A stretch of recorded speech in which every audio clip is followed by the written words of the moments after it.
Hello everyone, welcome. आप सभी का आपके अपने प्यारे प्लेटफॉर्म पे स्वागत है। मैं पीयूष पराशर आप सभी का दिल से प्लेटफॉर्म के ऊपर स्वागत करता हूं। आशा करता हूं इससे पहले जो हमने स्ट्रेंथ ऑफ मटेरियल में फ्लेक्सर पढ़ा था, बेंडिंग स्ट्रेसेस मैंने आपको विजुअलाइज करवाई थी, समझाई थी, तो वो चीज आपको क्लियर कट समझ में आया होगा। अब आगे बढ़ते हैं। शियर स्ट्रेसेस क्या होता है उसे समझने का कोशिश करते हैं। शियर स्ट्रेस को समझने से पहले मैं आपको एक छोटा सा टर्म समझाता हूँ, स्ट्रेस सिस्टम। कितने तरह के स्ट्रेस सिस्टम होते हैं? हमारे पास बेसिकली तीन तरह के स्ट्रेस सिस्टम होते हैं, one dimensional, two dimensional, three dimensional. आप डायमेंशंस को अगर देखेंगे तो जो स्टैंडर्ड नोटेशंस है डायमेंशंस का, वो कुछ यूं हम लोग कंसिडर करते हैं। ये स्टैंडर्ड नोटेशन हम कंसिडर करते हैं, X axis, Y axis, Z axis. जिसमें जो एक्स एक्सिस है वो लॉन्गिट्यूडिनल एक्सिस होता है या एक्सियल एक्सिस होता है।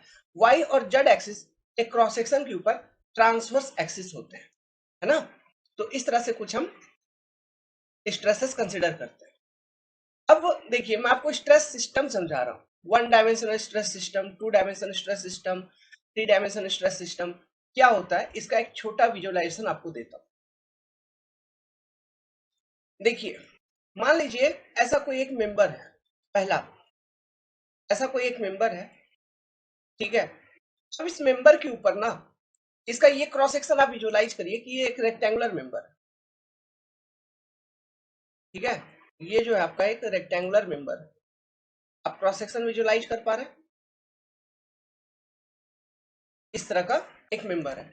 नाउ इस मेंबर के ऊपर लेट्स सपोज इसके ये जो क्रॉस सेक्शन है, इसके सीजी से एक स्ट्रेस निकल रहा है।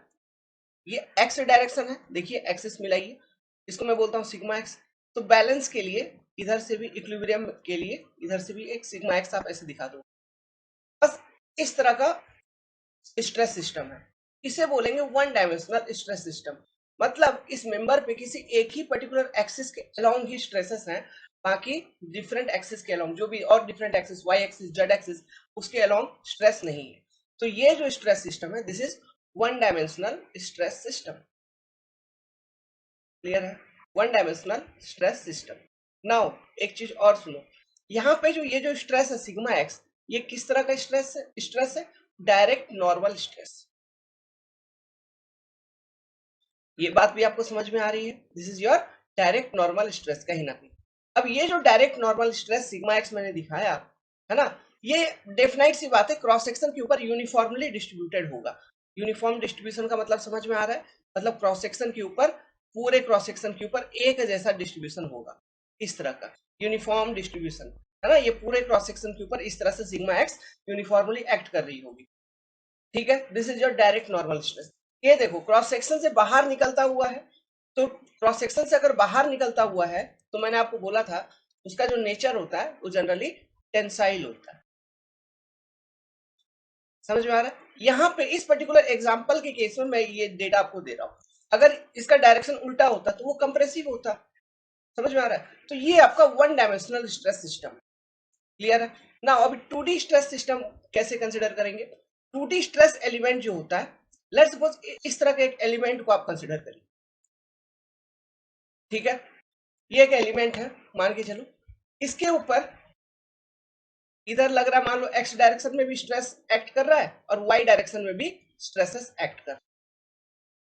ये सिग्मा एक्स होगा, sigma x equal and opposite, क्योंकि इक्विलिब्रियम में रहना चाहिए, है ना, इसलिए हम इक्वल एंड अपोजिट दिखा रहे हैं। ये सिग्मा वाई, तो इधर भी sigma Y equal and opposite, ताकि ये जो स्ट्रेस्ड एलिमेंट है वो इक्विलिब्रियम में रहे, स्टैटिक इक्विलिब्रियम में रहे। ये चीज तो वॉइड नहीं होगा, है ना, ये स्टेटमेंट तो हमेशा वैलिड है। तो ये इस तरह से अगर कोई एलिमेंट पे स्ट्रेस लग रही है दो अलग अलग डायरेक्शन में, तो this is your two dimensional stress system. मतलब स्ट्रेसेस का किसी दो अलग अलग डायरेक्शन में लगना। जैसे यहाँ पे एक्स एक्सिस के अलोंग लग रहा है direct normal stress, Y axis के अलोंग भी आपको मैंने डायरेक्ट नॉर्मल स्ट्रेस बना के दिखा दी। तो this is your two dimensional stress system. चलिए अब बात करते हैं 3D स्ट्रेस सिस्टम।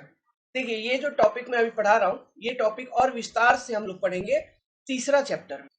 तीसरा चैप्टर अपना क्या है? प्रिंसिपल स्ट्रेस एंड स्ट्रेन का कॉन्सेप्ट, है ना। तो ये जो अभी हम नॉर्मल स्ट्रेस एंड स्ट्रेन का कॉन्सेप्ट पढ़ रहे हैं, and application of Hooke's law वगैरह, प्रॉपर्टीज ऑफ मटेरियल, ये चैप्टर खत्म होने के बाद जो हमारा तीसरा चैप्टर है, that is your principal stress and strain. या फिर उस चैप्टर को हम बोलते हैं transformation of stress and strain. तो वहां पे हम मोहर सर्कल वगैरह सब कुछ पढ़ेंगे, तो वहां पे इन सब चीजों का विजुअलाइजेशन और क्लियर कट हो जाएगा। मैं बस अभी अवगत करा रहा हूं, है ना, कि किस तरह के स्ट्रेस एलिमेंट होता है। तो वो वन डायमेंशनल स्ट्रेस एलिमेंट को आपने देखा, मतलब एक ही डायरेक्शन में स्ट्रेसेस का लगना। टू डायमेंशनल स्ट्रेस एलिमेंट को देखा, किसी दो अलग अलग डायरेक्शन में स्ट्रेसेस का लगना। अब देखिए three D stress element. Three D दिखाना है तो सबसे बेस्ट तरीका होता है दिखाने के लिए, एक क्यूब को कंसिडर कर लो। क्यूब बनाना सीख लो ऐसे फटाफट, है ना। ऐसा, ऐसा, ऐसा, ऐसा, ये बन गया एक क्यूब। नाउ इसका तीन एक्सिस आपको दिख रहा है, ये x axis equal and opposite stress लगा दिया, मान लो सिग्मा एक्स इधर लग रहा है। वाई एक्सिस के अलोंग इस वाले फेस पे अगर लग रहा है सिग्मा वाई, तो नीचे वाले फेस पे sigma Y, same magnitude but opposite in direction. क्यों? ताकि वो बैलेंस रहे और, है ना, स्टैटिक इक्विलिब्रियम में ये एलिमेंट रहे। नाउ जेड डायरेक्शन में दिखा दो। जेड डायरेक्शन कौन सा है? विड्थ के अलोंग, मतलब ये वाला डायरेक्शन होगा सिग्मा जेड। समझ आ रहा है? मतलब यहां से इस वाले फेस से बाहर निकलता हुआ ऐसा। तो सेम इक्वल एंड अपोजिट उधर भी होगा, उस तरफ उस वाले फेस से बाहर निकलता हुआ। तो ये three dimensional stressed element, three D stress element.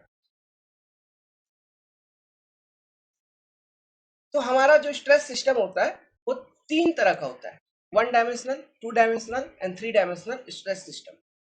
समझ में आ रहा है? यहाँ जो स्ट्रेसेस मैंने आपको दिखाए हैं, जो भी स्ट्रेस एलिमेंट में, ये नॉर्मल स्ट्रेसेस दिखाए। यहाँ पर भी देखो sigma X, sigma Y, sigma Z, ये जो है this are the normal stresses, है कि नहीं। नॉर्मल मतलब क्रॉस सेक्शन के ऊपर परपेंडिकुलर में है, मतलब ये आप अगर आप क्रॉस सेक्शन देख रहे हो, ठीक है, ओके, लेट्स सपोज मैं आपको डायग्राम ऐसा बना देता हूँ, एक मिनट।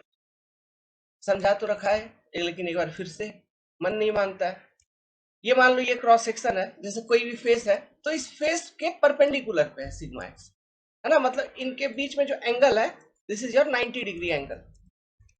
और ये डायरेक्शन मैंने दिखा रखा है टेंसाइल में, ठीक है। तो ये स्ट्रेसेस कंप्रेसिव में कंप्रेसिव हो सकते हैं, टेंसाइल हो सकते हैं, वो डिपेंड करेगा एक्चुअल लोड कंडीशंस के ऊपर। हम आगे देखेंगे, क्वेश्चंस करेंगे, तो वहां पे डिफरेंट डिफरेंट लोडिंग कंडीशन के करस्पॉन्डिंग डिफरेंट टाइप का स्ट्रेस एलिमेंट आपको मिलेगा बीम के अंदर। सब कुछ विजुअलाइज करवाऊंगा बहुत अच्छी तरीके से। लेकिन अभी चीजें स्टार्ट हुई हैं, तो धीरे धीरे धीरे धीरे अंदर चलेंगे ना। अचानक से सब डोज दे दूंगा तो माथा फट जाएगा। समझ रहे हो बात को? ओके। तो ये आपका स्ट्रेस एलिमेंट इस तरह से होता है, one dimensional, two dimensional, three dimensional. अब शियर स्ट्रेस बताने से पहले मैंने ये स्ट्रेस, अच्छा एक चीज और देख लो, ये जो स्ट्रेस एलिमेंट जो भी आप देख रहे हो, ये स्टैटिक इक्विलिब्रियम में होना चाहिए। इसका सबसे मोस्ट इंपॉर्टेंट नोट जो है, the stress element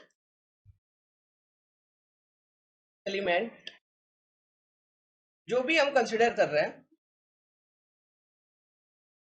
is stress element must be in static equilibrium, must be in.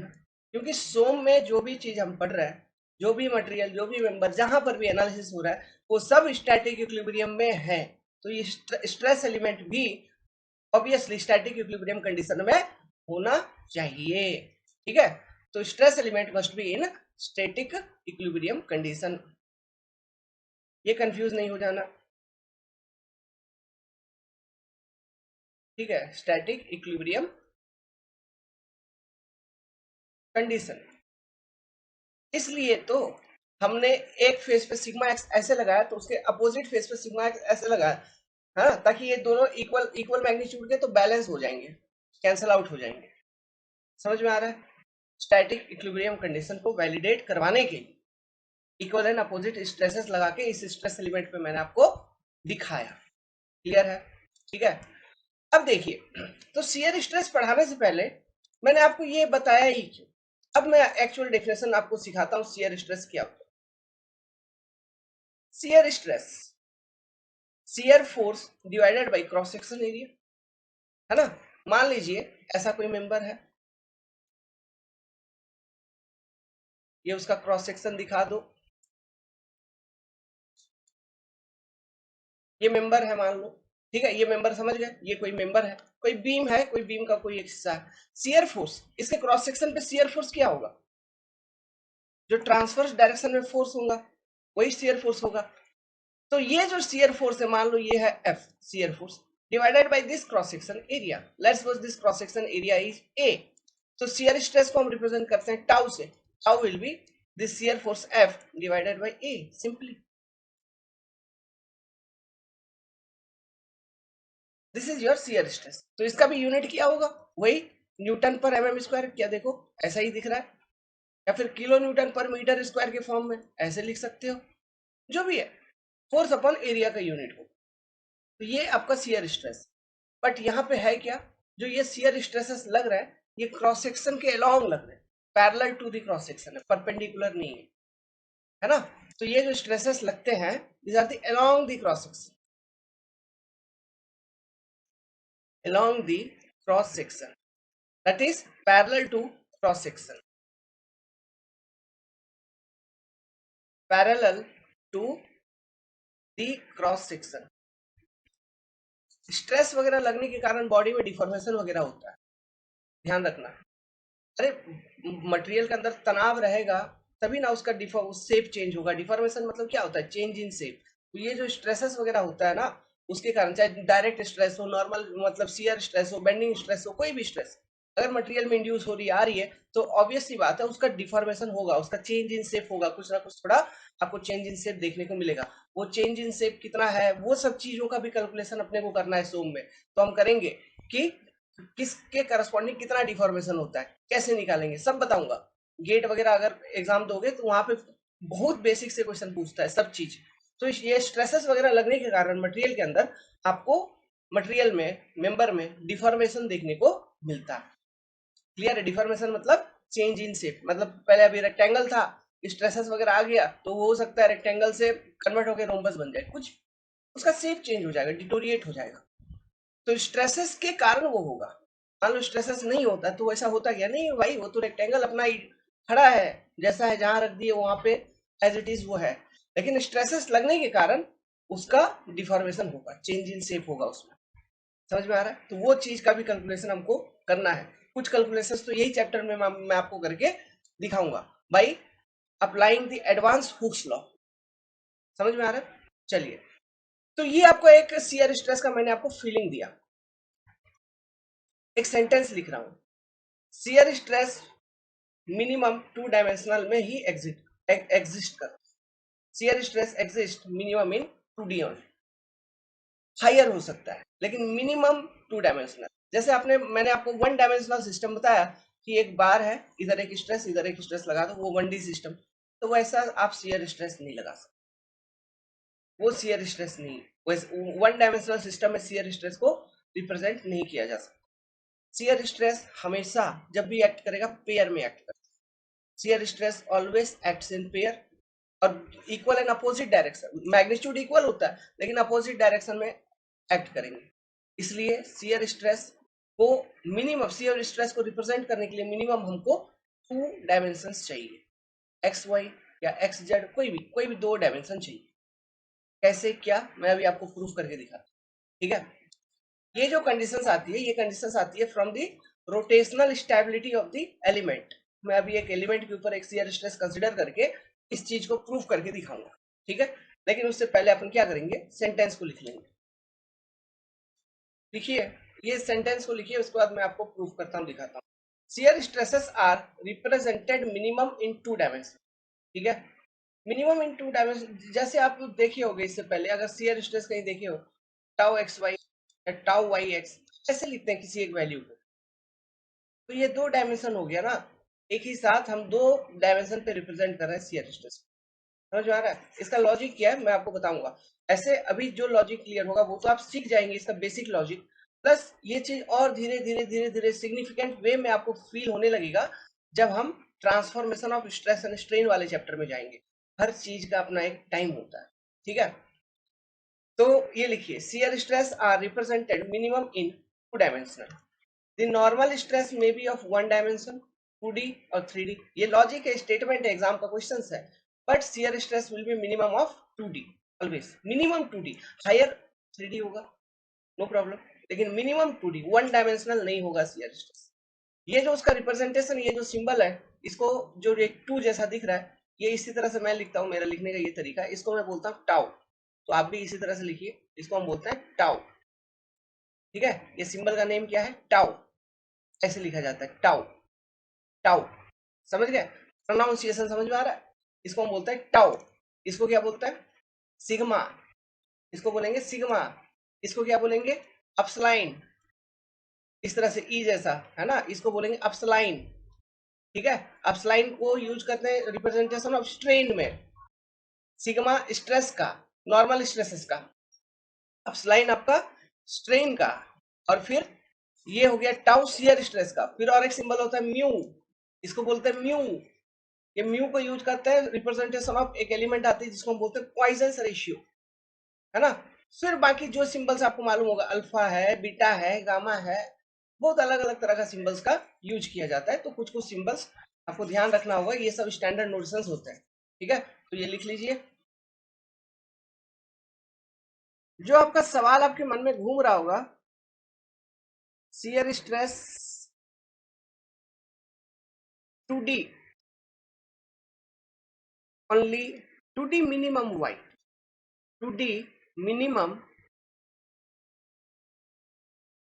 Y. Obviously मैं आपको चैलेंज करता हूं, ठीक है, आप पूरा, जहां आप मैक्सिमम पढ़ रहे हो, ठीक है, कुछ प्रीमियम ऑफलाइन कोचिंग छोड़ के बाकी जितने भी, चलिए shear stress 2D minimum Y. देखो मैंने क्या बोला था, समझना। एक कोई स्ट्रेस एलिमेंट को कंसीडर करते हैं, एक 3 डायमेंशनल स्ट्रेस एलिमेंट लेता हूं, चलो देखो यार, लेट्स सपोज एक स्ट्रेस एलिमेंट बना रहा हूं, उसको देखना, डायग्राम को देखना, समझना। ठीक है,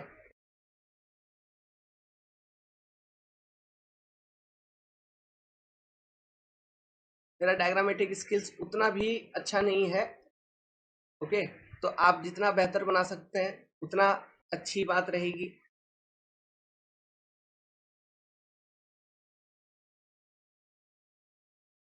ये एक एलिमेंट है, एक एलिमेंट है। अब इस पे अगर एक्सिस आपको दिखाना है, एक्सिस हम यहां से इसका एलिमेंट के सेंटर पे ना, आप एलिमेंट के सेंटर को आप एज ए ओरिजिन कंसिडर करो, एलिमेंट के सेंटर को ओरिजिन कंसिडर करो, एकदम एलिमेंट का जो सेंटर है उसको आप ओरिजिन कंसिडर करो। तो एलिमेंट के सेंटर को अगर मैं ओरिजिन कंसिडर करता हूं, देखना, ये एलिमेंट है, इसका सेंटर 3D है, इमेजिन करना, उसका सेंटर को मैं ओरिजिन कंसिडर करूंगा। तो ये मान लो वो ओरिजिन है, इसका सेंटर यहाँ पे कहीं पर है। तो यहां से देखो, इस सेंटर से इस डायरेक्शन में एक एक्सिस, ऐसा एक एक्सिस, और ऐसा बाहर निकलता हुआ एक एक्सिस।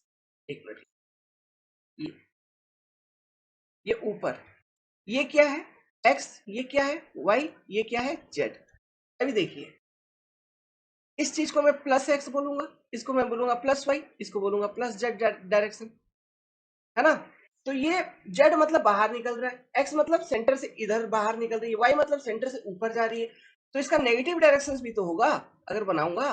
ये देखो माइनस एक्स डायरेक्शन, ये देखो नीचे माइनस वाई डायरेक्शन, ये देखो उस तरफ माइनस जेड डायरेक्शन। बात समझ में आया। तो यहाँ पे फेसेस होते हैं, जैसे ये वाला फेस दिख रहा है जहां पे मैं शेडिंग कर रहा हूँ, ये वाला फेस इधर से साइड से देखोगे तो ये कौन सा फेस है, प्लस एक्स वाला फेस है, this is your plus X face, this is your minus X face, this is your plus Y face, this is ये नीचे वाला माइनस वाई फेस, ये सामने वाला प्लस जेड, उधर वाला माइनस जेड, इसको बोलेंगे फेसेस। समझ में आ रहा है, कुछ जो सिखाया अभी समझ गया, कैसे देखते हैं, क्या देखते हैं, plus X minus X plus Y है। इसका यूज करूंगा आगे ट्रांसफॉर्मेशन ऑफ स्ट्रेस वाले चैप्टर में, लेकिन अभी मेरे को जो सिखानी है वो लॉजिक मेरे को क्लियर करना है, तो थोड़ा सा बेसिक इसका जानकारी होना चाहिए था, इसलिए मैंने ये जानकारी आपको दे दिया ना। ये एलिमेंट है, लेट्स सपोज ये जो है, इसके अलोंग ये लेंथ कितना होगा, इसको मैं dx कंसिडर कर सकता हूँ, ये हाइट को dy कंसिडर कर सकता हूँ, है ना। और ये वाला dz, this is your dz, क्योंकि वो z के अलाउंग है। तो ये एक छोटा सा एलिमेंट है। इस एलिमेंट के ऊपर लेट्स सपोज मैं शियर स्ट्रेस लगाऊंगा, ठीक है। तो शियर स्ट्रेस लेट्स सपोज यहां पर इस वाले फेस पे, कौन सा फेस है ये जो फेस है आपका माइनस एक्स वाला फेस है ना। तो माइनस एक्स वाले फेस पे, माइनस एक्स वाले फेस पे, है ना, मैंने माइनस वाई डायरेक्शन में एक शियर स्ट्रेस लगाया टाउ। तो इसका for maintaining the static equilibrium condition आप सीधा बोलोगे सर इधर नीचे लगाए माइनस एक्स वाले फेस पे, तो सेम मैग्नीट्यूड का, इक्वल मैग्नीट्यूड का आप लगा दो उसके जस्ट अपोजिट डायरेक्शन में इस तरफ, ये आप लगा दोगे। तो ये हमने क्या लगा, देखो टाउ माइनस एक्स फेस पे माइनस वाई डायरेक्शन में, तो इसको मैं लिखूंगा tau minus X minus Y. तो ये अल्टरनेटली क्या हो जाएगा, माइनस माइनस क्या होता है, प्लस हो जाता है। This is what, this is your tau x, यही निकल के आएगी। इस तरह से लिखते हैं। यहां पे जो ये शियर स्ट्रेस लगाया ये वाला, ये क्या लगाया, एक ऐसे एरो बना दूंगा, फिर आप सोचोगे और कोई स्ट्रेस। आप बस इसका नाम बताओ, मैं यहाँ नाम लिखता हूँ बगल में। ये भी टाउ है, लेकिन plus x direction, plus X face पे है, प्लस वाई डायरेक्शन में, तो टाउ प्लस प्लस है ना, टाउ एक्स वाई सिंपली। तो ये वही टाउ एक्स वाई है। अब इस तरह से एक्ट करेगा। अब मुझे ये बताइए, क्या ये जो एलिमेंट है, ये एलिमेंट स्टैटिक इक्विलिब्रियम में है? Does it is in static equilibrium?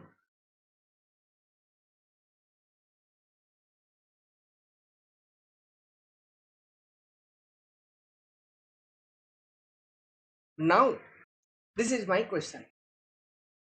आप बोलोगे सर चेक करता हूं। आप देख रहे हो सर जो शियर स्ट्रेस लग रहा है इधर ऐसे इधर ऐसे, अब इसके कारण जो एलिमेंट का रोटेशन हो रहा है वो तो ऐसे रोटेट कर जा रहा है एंटी क्लॉकवाइज। अच्छा, एंटी क्लॉक रोटेशन हो रही है, मतलब ये नेगेटिव शियर स्ट्रेस इस एलिमेंट पे एक्ट कर रहा है, इसलिए anti clock rotation. Clockwise rotation तो पॉजिटिव, एंटी क्लॉक मतलब नेगेटिव। साइन कन्वेंशन मालूम है आपको? अच्छा, तो ये तो एलिमेंट रोटेट कर जा रहा है, इक्विलिब्रियम में किधर है? अच्छा, इक्विलिब्रियम में नहीं है। तो ये एलिमेंट अभी आपका एंटी क्लॉक रोटेट कर रहा है, तो रोटेशनल इक्विलिब्रियम में नहीं, ये रोटेट कर रहा है। तो हमको स्टैटिक इक्विलिब्रियम में लाने के लिए इसको क्लॉकवाइज रोटेट करवाना होगा, वो भी सेम मैग्नीट्यूड से, जितना मैग्नीट्यूड से ये टाउ एक्स वाई मिलके उसको रोटेट कर रहा है, ऐसा सेम मैग्नीट्यूड का हमको शियर स्ट्रेस लगाना होगा, है ना, कुछ इस तरह से कि ये उसको सेम अमाउंट से बैलेंस करके रखे, तब जाके वो एलिमेंट रोटेशनल इक्विलिब्रियम में आएगा, मूवमेंट इक्विलिब्रियम में आएगा। समझ में आ रहा है? तो क्या करेंगे, ये देखो, ये लगा दिया मैंने इधर एक टाउ, फिर इधर लगा दिया इधर एक टाउ। क्या ये जो मैंने टाउ टाउ लगाया यहाँ पे, ये टाउ और ये टाउ, क्या ये टाउ मिलके जो मतलब इस तरह से एलिमेंट रोटेट हो रहा था, क्या अब वो जो ऐसे एक एक सॉरी एक ऐसे एक ऐसे, क्या ये इस तरह से रोटेशन दे रहे हैं? तो क्या अब ये मोमेंट इक्विलिब्रियम में है? अब ये जो टाउ है, ये जो टाउ है कौन सा, ये जो ग्रीन वाला टाउ, इसको मैं क्या पढ़ूंगा, देखो ये जो टाउ लग रहा है प्लस वाई फेस पे लग रहा है, और किस डायरेक्शन में, प्लस वाई फेस पे लग रहा है, डायरेक्शन इज एक्स। समझ में आ रहा है? ये जो टाउ है नीचे वाला, ये भी आपका लग रहा है माइनस वाई फेस पे, ये लग रहा है माइनस वाई फेस पे, और डायरेक्शन इज माइनस एक्स। तो ये माइनस माइनस प्लस, ये भी टाउ वाई एक्स, इसको भी ऐसे लिख लेंगे।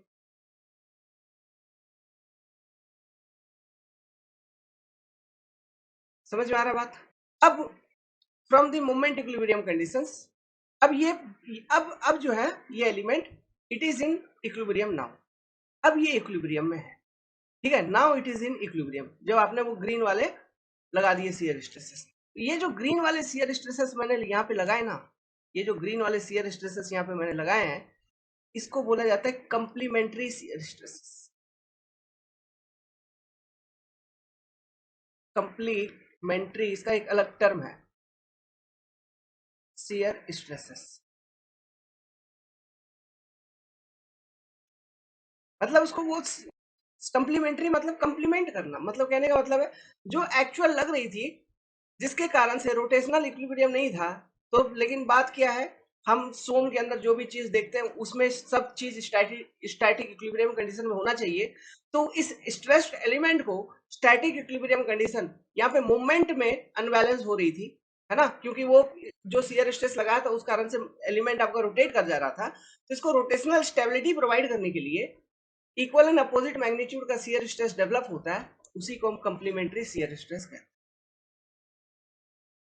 जिस डायरेक्शन में एक्चुअल लग रही होती है उसके अपोजिट में ये डेवलप होता है, यही हो रहा है यहाँ पे, समझ में आ रहा है। अब जब ये डेवलप हो गया तो क्या देखो, शियर स्ट्रेस अब एक ही साथ दो अलग अलग डायमेंशन में एक्ट कर रहा है, वाई में एक्ट कर रहा है, एक्स में भी एक्ट कर रहा है, ठीक है। अगर अल्टीमेटली आप देखोगे तो ये जो है, मतलब वाई डायरेक्शन में भी एक शियर स्ट्रेस, एक्स डायरेक्शन में भी एक शियर स्ट्रेस।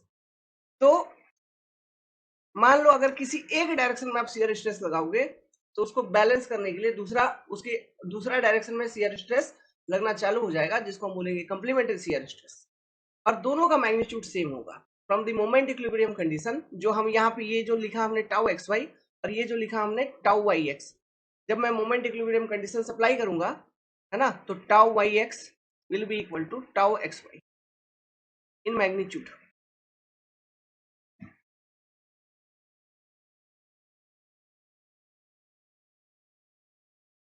एक्सप्लेनेशन समझ में आ रहा है ना। तो ये shear stress minimum 2D exist करेगा, why, due to rotational stability of the element.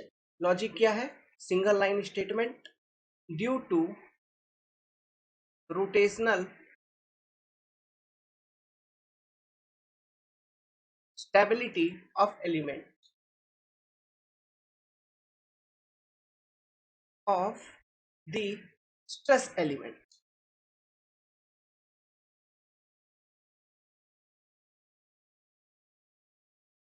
और ये जो tau Y x equal to tau x Y आएगा, ये रिजल्ट, है ना, ये कैसे आएगा, क्या इक्वेशन लिखेंगे, आप किसी भी फेज के अबाउट ना मोमेंट इक्विलिब्रियम कंडीशन लिख लो। मोमेंट इक्विलिब्रियम कंडीशन कहने का मतलब किस फेज के अबाउट लिखोगे।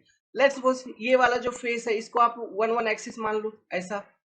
तो यहाँ पे तो थोड़ा गंदा हो गया है, मैं एक काम करता हूँ, मैं नेक्स्ट वाले डायग्राम आपको ये मोमेंट इक्विलिब्रियम लिख के ही दिखाता हूँ, ठीक है। चलो वो भी करवा ही देते हैं भाई, नहीं तो क्या कंफ्यूजन रहेगा तुम्हारा। चलो ठीक है, ये हमारा स्ट्रेस एलिमेंट था, यहाँ मैंने एक शियर स्ट्रेस लगा दिया, इधर एक लगा दिया, तो ये शियर स्ट्रेस लगा है एलिमेंट के ऊपर, ये है tau x Y, this is your tau Y, ये भी टाउ एक्स वाई, ठीक है। नाउ तो कंप्लीमेंट्री शियर स्ट्रेसेस जो डेवलप हुए वो टाउ वाई एक्स, ओके, और ये टाउ वाई एक्स, ये जो है this are the complementary shear stresses, complementary shear stresses,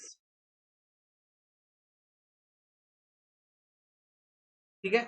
चलो अब मोमेंट इक्विलिब्रियम लगाते हैं इस स्ट्रेस एलिमेंट पे। लेट्स सपोज ये वाला एक्सिस मैं कंसीडर कर रहा हूँ, ठीक है, इसको मैं क्या बोलूंगा, वन वन एक्सिस। तो मोमेंट इक्विलिब्रियम मतलब किसी भी एक्सिस के अबाउट आप sum total moment equal to zero लिखिए, वो जीरो आना चाहिए, यही होता है मोमेंट इक्विलिब्रियम का मतलब। नाउ ये वैल्यू तुमको मालूम है कौन सा, ये आपको ये इसका एलिमेंट का लेंथ वगैरह कितना, this is your D X, this is your D Y, ठीक है। चलो एक काम करते हैं, यहाँ पे इस वन वन एक्सिस के अबाउट नहीं लिख के मैं क्या करता हूँ, किसी एक पॉइंट के अबाउट लिखता हूँ, ठीक है। ये जो स्ट्रेस एलिमेंट है उसमें किसी एक पॉइंट के अबाउट लिखूंगा तो जल्दी मेरा प्रूफ हो जाएगा। जैसे ये मान लो ये ए है, ये बी है, ये सी है, ये डी है। Let's suppose summation of moment about point D equal to zero लिख देता हूँ फॉर दिस एलिमेंट। तो summation of moment about point D इन इन स्ट्रेसेस का मोमेंट, इन स्ट्रेसेस का मोमेंट हमको लिखना है इक्विलिब्रियम। मान लो कि स्ट्रेस, अभी स्ट्रेस जैसा इमेजिन नहीं करके इसको मान लो कि ये फोर्स है, आप ऐसा मान लो कि this are the forces acting, है ना, क्योंकि ये स्ट्रेस है जो इसको हम फोर्स के फॉर्म में कन्वर्ट कर सकते हैं, जो भी शियर फोर्स है डिवाइडेड बाय एरिया, है ना। तो आप मान के चलिए कि ये अभी फोर्स है, ऐसे मान के चलिए। हम स्ट्रेस का मतलब सिंपली ये समझो कि हम स्ट्रेस का मूवमेंट ले रहे हो, ठीक है। जस्ट एक इक्वेशन लिख के दिखा रहा हूँ, तो ज्यादा इसमें दिमाग लगाना नहीं है। तो summation of moment about point D equal to zero, तो ये करोगे तो देखो सबसे पहले इसके कारण ये देखो पॉइंट डी से जो पास हो रहा है कौन सा, टाउ वाई एक्स और टाउ एक्स वाई, इन दोनों के कारण कोई मूवमेंट नहीं आएगा। लेकिन ये वाला ऊपर वाला जो टाउ वाई एक्स है और ये वाला जो टाउ एक्स वाई है, इनके कारण मूवमेंट आएगा। और इक्वल एंड अपोजिट का रहा है, देखो tau Y X into D Y into D Y point D पे, ठीक है। इसका नेचर डायरेक्शन क्या, इसका डायरेक्शन आपका क्लॉकवाइज, ठीक है। Tau y sorry tau x y into d x anti clock equal to tau x y into D y anti clock, तो इक्वल एंड अपोजिट। नाउ अब ये कहां से प्रूव हो रहा है कि ये tau Y x equal to tau x y. देखिए जब भी इस तरह का स्ट्रेस एलिमेंट हम लेते हैं ना, स्ट्रेस एलिमेंट जब भी लिया जाता है हमेशा स्क्वायर या क्यूब लिया जाता है, तो सभी डायमेंशन इक्वल होते हैं, तो ये डी एक्स डी वाई दोनों इक्वल होगा। सो क्या यहां से हम tau x y equal to tau Y x लिख सकते हैं। समझ में आ रहा है बात। कहना ये चाहता हूं कि जो एक्चुअल शियर स्ट्रेस है, कंप्लीमेंट्री शियर स्ट्रेस उसके जस्ट इक्वल इन मैग्नीट्यूड होता है। समझ में आया, जो कि उस एक्चुअल शियर स्ट्रेस को बैलेंस करने के लिए डेवलप होता है अपोजिट डायरेक्शन में। अपोजिट डायरेक्शन है, देखो यहाँ पे ये टाउ एक्स वाई जो है एक्स डायरेक्शन के अलॉन्ग लग रहा है, तो टाउ वाई एक्स जो है ये वाई डायरेक्शन के अलॉन्ग लग रहा है, मैग्नीट्यूड दोनों का इक्वल। समझ रहे बात को। तो इक्वल एंड अपोजिट डायरेक्शन में शियर स्ट्रेसेस यहाँ डेवलप हो जाते हैं। तो ये आपके कंप्लीमेंट्री शियर स्ट्रेस, और शियर स्ट्रेस इसलिए हमेशा टू डायमेंशनल एग्जिस्ट करता है मिनिमम, ओके। एंड तो ये जो प्रूफ हुआ, ये प्रूफ कैसे हुआ, from moment equilibrium of the stress element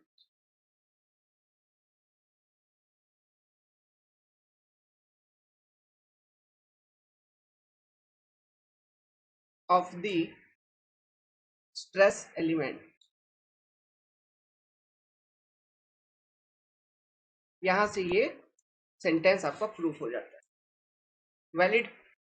आगे बढ़े, तो ये था आपका शियर स्ट्रेस। अब हमने शुरू नहीं किया अभी तक एक्चुअली।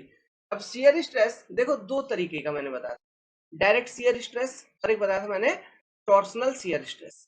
तो डायरेक्ट शियर स्ट्रेस मींस जो शियर फोर्स होगा उसके कारण जो शियर स्ट्रेस डेवलप होगा क्रॉस सेक्शन के ऊपर, that is your direct shear stress. Now torsional shear stress मतलब जैसे देखो डायरेक्ट नॉर्मल में देखो, मतलब नॉर्मल स्ट्रेसेस में देखो, एक तो डायरेक्ट नॉर्मल जो डायरेक्ट नॉर्मल फोर्स था उसके कारण जो स्ट्रेस, मतलब normal force divided by cross section area. दूसरा बेंडिंग मूवमेंट के कारण फिर नॉर्मल स्ट्रेसेस डेवलप हो रहे थे, तो वो बेंडिंग नॉर्मल स्ट्रेस। तो उसी तरह से यहाँ पे अब होती है direct normal direct shear stresses DSS and torsional shear stresses TSS, मतलब टॉर्सनल मूवमेंट के कारण, ट्विस्टिंग होने के कारण, है ना। ट्विस्टिंग मतलब ये जैसे मेंबर है मेरा, नाखून नहीं काटा, ये मेंबर हाथ है, हाथ को एज ए मेंबर आप कंसिडर करिए कि हमारे हाथ को। तो इसके अलोंग एक्स एक्सिस, अभी मान लो ट्विस्टिंग मूवमेंट, तो एक्स एक्सिस के अलोंग मूवमेंट लगेगा, मेरा हाथ ट्विस्ट हो जाएगा। This is your twisting action, मुड़ रहा है, this is your twisting action. जब हमारी हाथ ट्विस्ट हो रही है, इस कारण से मेरे हाथ के फाइबर्स में ना शियर डेवलप हो रहा है, ऐसे मोड़ूंगा मोड़ूंगा, सोचो क्या होगा। अगर ये तो मेरा हाथ है रजिस्ट कर रहा है, लेकिन अगर कोई दूसरा मटेरियल होगा, ऐसे मोड़ मोड़ के तोड़ देते हो उसको, अलग हो जा अलग अलग कर देते हो, तो क्यों अलग हो जा रही है, शियर हो जा रही है, कट जा रही है, मतलब शियर स्ट्रेसेस डेवलप हो गए, इसलिए वो अलग हो जा रही है।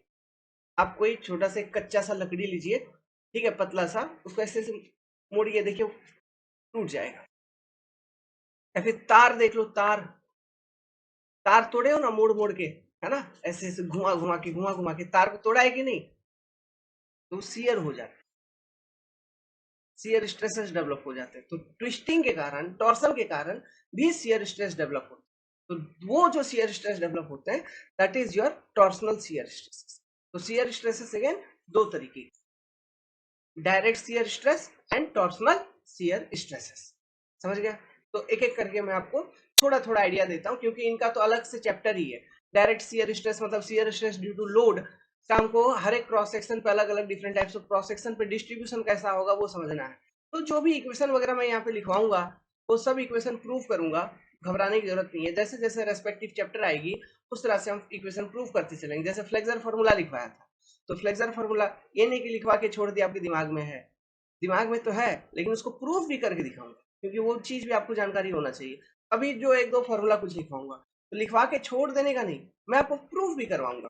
जहां पे जिसका प्रूफ आपको चाहिए मैं उसका डेरिवेशन करवा दूंगा, है ना? तो घबराने की जरूरत नहीं। चलिए तो देखते हैं एक एक करके। तो सबसे पहला डायरेक्ट शियर स्ट्रेसेस,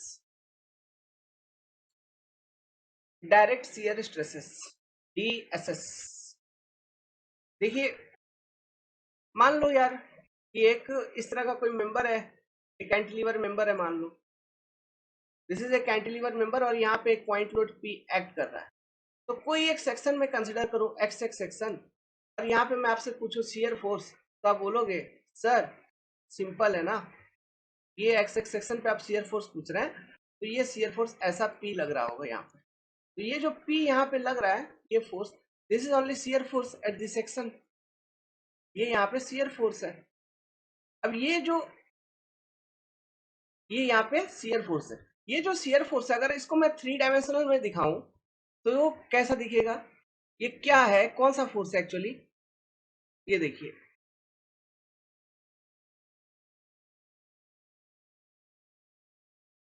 हम्म,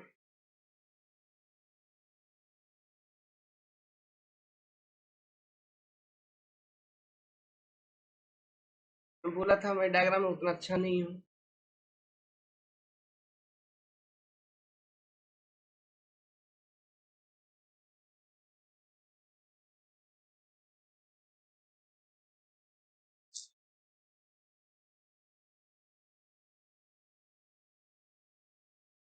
ठीक है, समझ जाओगे। मेंबर, वही मेंबर को थ्री डी में बना दिया। तो ये जो पी फोर्स है ये बेसिकली इस क्रॉस सेक्शन का जो सीजी होगा, है ना, उससे पास करता हुआ ऐसा लग रहा है। This is your P shear force here. तो ये जो है this is concentric transverse force, इसको ऐसा बोलेंगे।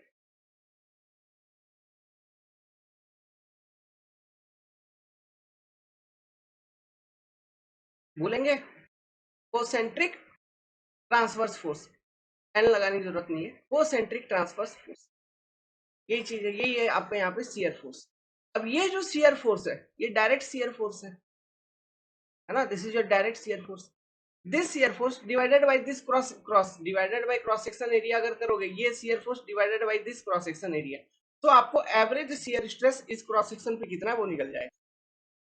मतलब लेट्स सपोज, समझना यहाँ अलग अलग कॉन्सेप्ट है। ये जो शियर फोर्स यहाँ पे पी आ रहा है, दिस शियर फोर्स जो यहाँ पे पी आया, shear force due to loading है, ड्यू टू लोडिंग है, क्योंकि ये पी लोड हमने लगाया था मेंबर के ऊपर, है ना। तो ये shear force due to loading है इस क्रॉस सेक्शन एक्स एक्स पे।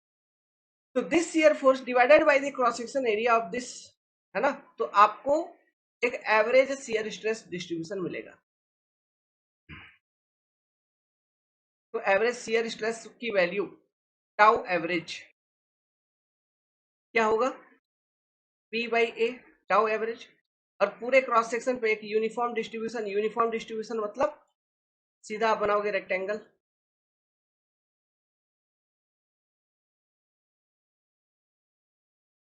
ठीक है।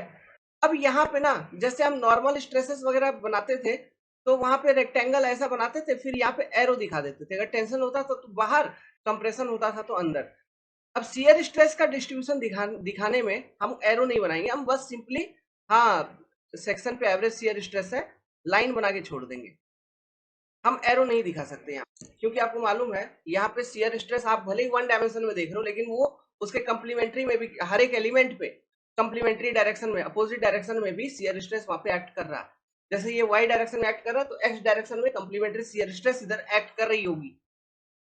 समझ में आ रहा है? क्योंकि shear stress always exist minimum in two dimension. तो हम उसका डिस्ट्रीब्यूशन एरो नहीं दिखा सकते, कहने का मेरा मतलब यही है, वी कांट शो एरो। तो ये होगा आपका एवरेज शियर स्ट्रेस का डिस्ट्रीब्यूशन, बहुत इंपॉर्टेंट चीज है। ठीक है, अब दूसरी डिस्ट्रीब्यूशन जो आती है वो आती है actual shear stress distribution. Actual shear stress distribution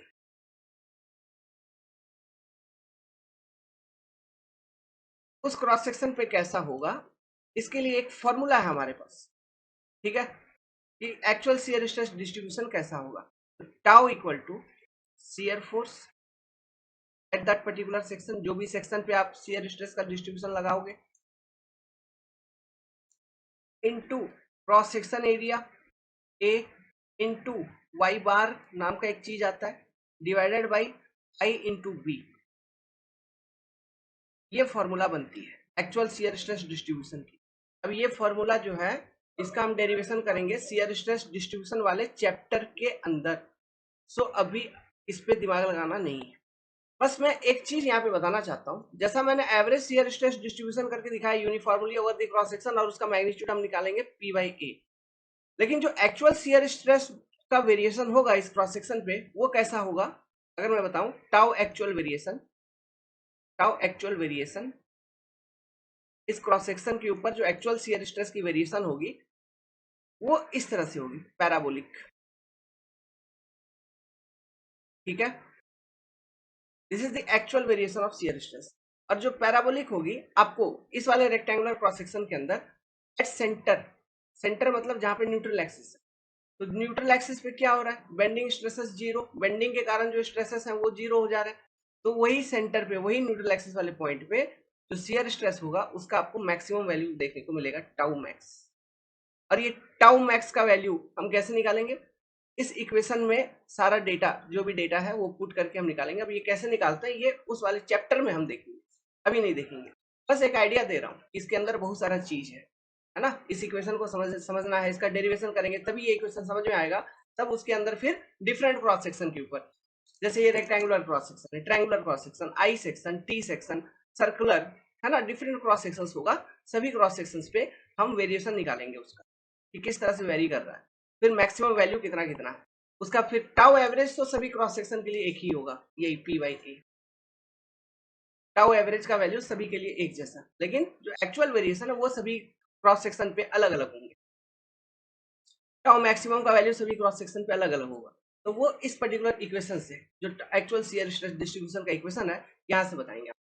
और ये जो वेरिएशन आती है, जैसे यहाँ पे यूनिफॉर्म मैंने दिखाया एवरेज शियर स्ट्रेस का वेरिएशन, लेकिन ये जो वेरिएशन ये कर्व जैसा देख रहे हो, तो ये कर्व ही होता है, ये होता है पैराबोला,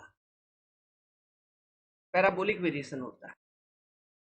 ठीक है, तो actual shear stress variation due to load, ये क्या है, shear stress due to load, है ना। Shear stress due to load हम किसी सेक्शन पे देख रहे हैं, उसका वेरिएशन अगर हम देखें तो वो एक्चुअल शियर स्ट्रेस का वेरिएशन होता है, रियलिटी में पैराबोलिक। और एवरेज देखोगे तो वो तो यूनिफॉर्म होता है। ये क्या डायग्राम है, यूनिफॉर्म का diagram, uniform, and this is variation of what, tau average. ठीक है, पूरे सेक्शन पे एक जैसा। और ये एक्चुअल शियर स्ट्रेस का वेरिएशन इस वाले रेक्टेंगुलर क्रॉस सेक्शंस के लिए मैंने आपको बताया पैराबोलिक वेरिएशन।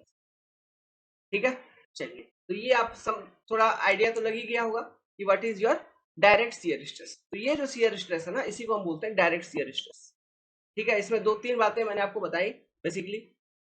ये डायरेक्ट शियर स्ट्रेस में ये जो शियर फोर्स है ये कॉन्सेंट्रिक ट्रांसवर्स फोर्स है पहला, उसके कारण आपको डायरेक्ट शियर स्ट्रेस मिलता है। इसका वेरिएशन मैंने बताया ड्यू टू लोड, एक्चुअल वाला जो कि है पैराबोलिक, यूनिफॉर्म वाला वेरिएशन मतलब average shear stress P by A, जिसका वेरिएशन है यूनिफॉर्म। शियर स्ट्रेस हमेशा जो एग्जिस्ट करेगा वो मिनिमम टू डायमेंशन में एग्जिस्ट करेगा, मिनिमम। क्यों, due to rotational stability of the stress element. और ये जो कंप्लीमेंट्री शियर स्ट्रेस और एक्चुअल शियर स्ट्रेस का जो मैग्नीट्यूड इक्वल होता है, ये कहां से निकल के आता है, मोमेंट इक्विलिब्रियम कंडीशन लगाते हैं हम स्ट्रेस एलिमेंट के ऊपर, तब आती है। समझ गए? ये सब 2 3 4 5 बातें ध्यान रखना, ऑब्जेक्टिव क्वेश्चंस में घूमते रहते हैं। यही सब, यही लॉजिक। क्लियर है? आई होप कि समझ गए होंगे। आगे बढ़ता हूँ। तो ये था आपका डायरेक्ट शियर स्ट्रेस। अब मैं थोड़ा सा आइडिया देता हूँ आपको टॉर्सनल शियर स्ट्रेस। देखो, टॉर्सनल शियर स्ट्रेस है ना, जैसे फ्लेक्सर फॉर्मूला है, यहाँ पे एक टॉर्सनल फॉर्मूला होता है। वो फॉर्मूला हम देखेंगे आगे चल के, बहुत काम का फॉर्मूला है। लेकिन उससे पहले हम ये समझते हैं वो torsion twisting movement actually develop कैसे हो रही है, कैसे आ रही है। लेट्स सपोज कि कोई एक क्रॉस सेक्शन है, सर्कुलर क्रॉस सेक्शन है आपके पास, एक कोई मतलब सॉलिड सर्कुलर मेंबर है, इस तरह का आपका एक क्रॉस सेक्शन है ना। Solid circular member, solid circular member मतलब पूरा एक सर्कुलर गोल सरिया जैसा बार, इसका तुम क्रॉस सेक्शन है यहाँ पे, ये देखोगे ये तुम्हारा एक्सिस वगैरह होगी, ठीक है, ऐसा। This is your x axis, this is your y axis, this is your z z axis, ऐसा। और ये जहां पे ये सभी एक्सिस मीट कर रहे हैं उसको हम बोलते हैं सीजी पॉइंट। लेट्स सपोज इसका डायमीटर अगर डी, इस मेंबर का, तो ये सीजी से ऊपर डी बाई टू है, नीचे डी बाई टू है। अभी देखो, टॉर्सनल मोमेंट कब डेवलप होता है, जब हम ट्रांसवर्स फोर्स को एट सम एक्सेंट्रिसिटी अप्लाई करें तब। तो ट्रांसवर्स फोर्स को एट सम एक्सेंट्रिसिटी अप्लाई कर दो। जैसे लेट्स सपोज मैं यहाँ पे एक ट्रांसवर्स फोर्स अप्लाई करता हूँ एकदम फेरी फेरी पे, देखो एफ, ठीक है। तो इधर इक्विलिब्रियम के लिए यहाँ पर एफ, ये ट्रांसवर्स फोर्स है ना, ये वाई, एफ जो है वाई के डायरेक्शन में ट्रांसवर्स फोर्सेस, इसको एक्सेंट्रिसिटी पे अप्लाई किया, एक्सेंट्रिसिटी की तरह, सेंटर से डी वाई टू, उधर सेंटर से डी वाई टू, एक्सेंट्रिसिटी मतलब फेरी फेरी पे अप्लाई कर दिया मैंने, ट्रांसवर्स फोर्सेस को एट सम एक्सेंट्रिसिटी मैंने अप्लाई किया। अब जब हम लोड शिफ्टिंग करेंगे, आफ्टर लोड शिफ्टिंग, ये लोड को हम सीजी पे शिफ्ट कर लेंगे, तो क्या होगा, आफ्टर लोड शिफ्टिंग आपको फिर ट्विस्टिंग मोमेंट देखने को मिलेगा। कैसे, देखो, after load shifting to CG, तो देखिए ये आपका मेंबर,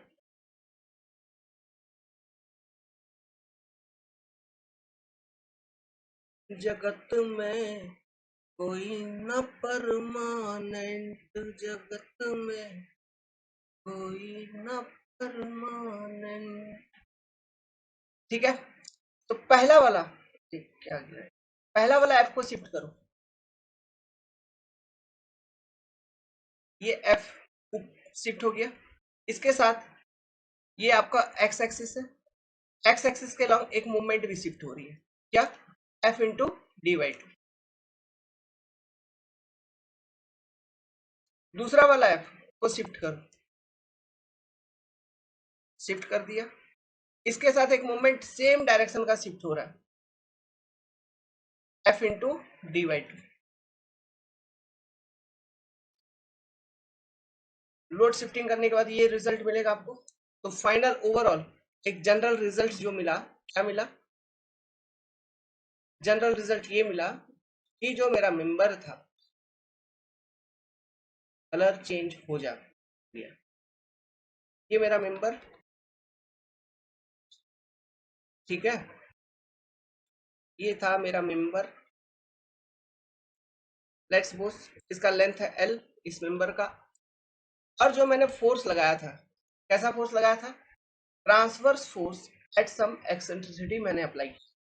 वो जो फोर्सेस लगाए थे ट्रांसवर्स फोर्सेस, वहां से ट्विस्टिंग मोमेंट डेवलप हुई, और जो ट्विस्टिंग मोमेंट डेवलप हुई वो मोमेंट आप देख पा रहे हो, ये ट्विस्टिंग मोमेंट डेवलप हो गई एफ इंटू डी का, F into D Y two plus F into D Y two मतलब F into D.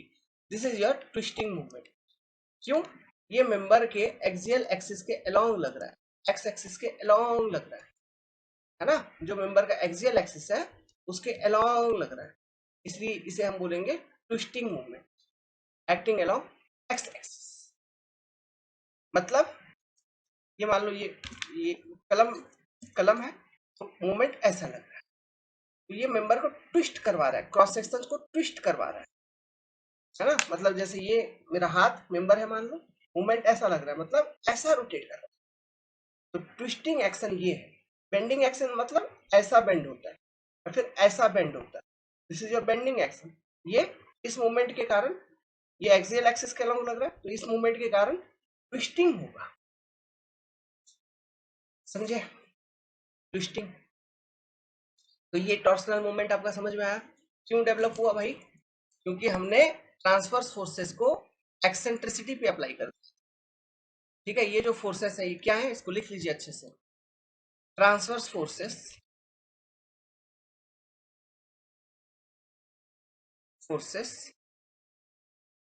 Applied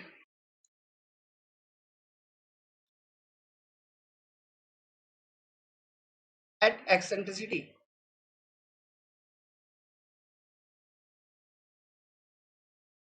okay, तो ये ट्रांसवर्स फोर्स तो शियर फोर्स ही है ना। ट्रांसवर्स फोर्स मतलब शियर फोर्स ना बाबा, या और कुछ नहीं। तो ट्रांसवर्स फोर्स से ही ट्विस्टिंग मूवमेंट डेवलप हो रहा है, तो ट्विस्टिंग मूवमेंट को कहा कहीं ना कहीं हम शियर फोर्स में बैक कन्वर्सन कर सकते हैं। इक्वेशन ऐसा होना चाहिए, हाई टॉर्सनल फॉर्मूला। तो उसको यूज करके हम ये जो ट्रांसवर्स फोर्सेस है उसको हम मतलब ये जो ट्विस्टिंग मूवमेंट है इसके कारण क्या शियर फोर्सेस है वो हम कैलकुलेट कर सकते हैं। ठीक है, एक्चुअली वो शियर स्ट्रेस का वैल्यू देगा, लेकिन वो स्ट्रेस का वैल्यू अगर दे रहा है तो क्रॉस सेक्शन एरिया हमको मालूम है, तो वहां से हम शियर फोर्स निकाल सकते हैं इजीली, कि शियर फोर्स का क्या मैग्नीट्यूड रहा होगा। समझ में आ रहा है बात? ठीक है, तो इसलिए ट्विस्टिंग के कारण, टॉर्सन के कारण मेंबर में क्या डेवलप होते हैं, शियर स्ट्रेसेस डेवलप होते हैं। अगर कोई टॉर्सनल मूवमेंट है तो समझ जाओ उसके कारण मेंबर में तुम्हारा डेवलप होगा शियर स्ट्रेस। जैसे बेंडिंग मूवमेंट के कारण, तो समझ जाओ मेंबर में तुम्हारा डेवलप होगा किसी भी सेक्शन पे बेंडिंग स्ट्रेस। उसी तरह अगर कहीं टॉर्सनल मूवमेंट है तो ये समझ जाओ उस पर्टिकुलर सेक्शन पे जहां पर वो टॉर्सनल मूवमेंट एक्ट कर रहा है, मेंबर में तुम्हारा डेवलप होगा शियर स्ट्रेस। समझ में आ रहा बात? ठीक है, लॉजिक क्लियर यहाँ से? अब चलो इसमें और थोड़ा थोड़ा कुछ कुछ बता देता हूँ। तो अभी देखो, इसका थोड़ा इफेक्ट देखते हैं अपन। इफेक्ट देखने के चक्कर में क्या करेंगे, इसको मिटाते हैं। ये जो एक्सिस वगैरह बनाया हूँ इसको मिटाता हूँ। यहाँ तक तो विजुअलाइजेशन है ही, है ना? देखो, थोड़ा ये चीज को ध्यान से समझना, विजुअलाइज करने का कोशिश करना। जो प्रैक्टिकली रियल चीज हो रही है उसी चीज को हम डिस्कस करेंगे यहाँ। देखिए, थोड़ा सा हल्का सा झलक दूंगा, बाकी इन सब चीजों को और डिटेल में हम देखेंगे टॉर्सन वाले चैप्टर में। ये मान लो तुम्हारा सेंटर है बाबू, ये क्रॉस सेक्शन का सेंटर होगा, तो वही सेम, यही सेम क्रॉस सेक्शन मैं यहाँ पे प्लॉट कर रहा हूँ। देखो,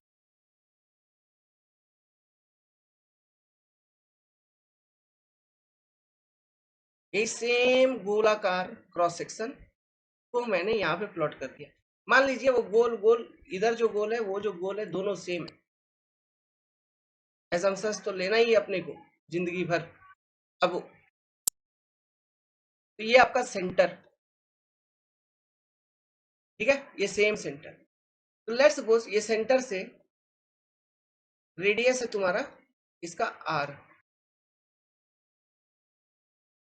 रेडियस क्या है आपका, रेडियस है आर। तो देखो, ये टॉर्सनल मूवमेंट का इफेक्ट मैं आपको बता रहा हूं इस पर्टिकुलर सेक्शन पे। ये पर्टिकुलर सेक्शन मतलब ये सपोर्ट है, this is your support, fix support, ये सपोर्ट है। सपोर्ट से एट सम डिस्टेंस एल जो फ्री एंड है वहां पर मैंने टॉर्सनल मूवमेंट टीएम लगाया है जिसका मैग्नीट्यूड है एफ इंटू डी। उसका इफेक्ट उस सेक्शन पे हम बात करने जा रहे हैं, उसी सेक्शन पे और कहीं नहीं, उसी सेक्शन। ठीक है, क्या होगा देखना। लेट्स सपोज मैं क्या करता हूं, मैं ना एक तो डिसाइड करता हूं, एक तो फाइबर। लेट्स सपोज यहाँ पे एक फाइबर लिया और इस फाइबर का नाम दे दिया ए। मतलब ये एक फाइबर है, फाइबर मतलब अभी टॉर्सनल मूवमेंट एक्ट नहीं कर रहा है मेंबर के ऊपर, समझ रहा है? ये मेंबर है, इस पे अभी टॉर्सनल मूवमेंट एक्ट नहीं कर रहा है। इसका क्रॉस सेक्शन पे कहीं एक पॉइंट मैंने मार्क कर दिया ए, मार्क किया ए। यही सेम पॉइंट मैं तुमको यहां दिखा देता हूं। ये यही पॉइंट मैंने मार्क किया था, इसको मैंने बोल दिया कैपिटल ए। समझना बात को, टॉर्सन का इफेक्ट समझाऊंगा। यहां से बहुत चीज क्लियर हो जाएंगे। इसको मैंने बोल दिया क्या, कैपिटल ए। अब सोचो कैपिटल ए, ठीक है, अब ये सेंटर से लेके यहां तक ये क्या होगा, ये तुम्हारा है रेडियस आर, है ना, ये तुम्हारा है रेडियस आर।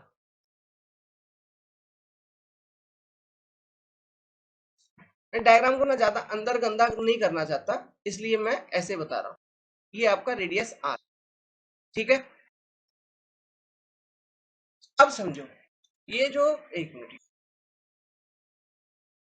मैं जानता हूं आप लोग बोल रहे हो सर हम समझ गए, लेकिन फिर भी यार मैं अपने तरफ से संतुष्ट होना चाहता हूं ना, मैं भी तो जिद्दी हूं।